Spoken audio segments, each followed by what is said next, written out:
వారం రోజుల నుంచి ఎక్కడ చూసినా నేషనల్ అండ్ ఇంటర్నేషనల్ మీడియాలో ఇదే గొడవ.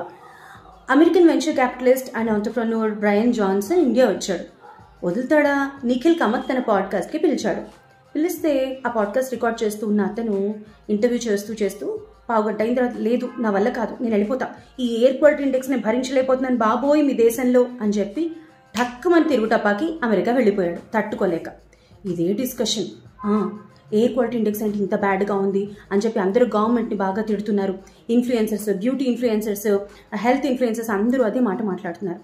గవర్నమెంట్ చేయవలసిన గవర్నమెంట్ తప్పకుండా చేయాలి, రూల్స్ మార్చాలి, చాలా వేస్ట్ సెగ్రిగేషన్ గురించి చాలా సిస్టమ్స్ అన్ని దారిలో పెట్టాలి, ఇండస్ట్రియల్ వేస్ట్ అవన్నీ కూడా ప్రాపర్గా తీసుకురావాలి. ఎస్, హ్యావింగ్ సెడ్ దాట్, దానికంటే ఇండివిజువల్ లెవెల్లో మనం చేయవలసిందే చాలా ఎక్కువ ఉంది.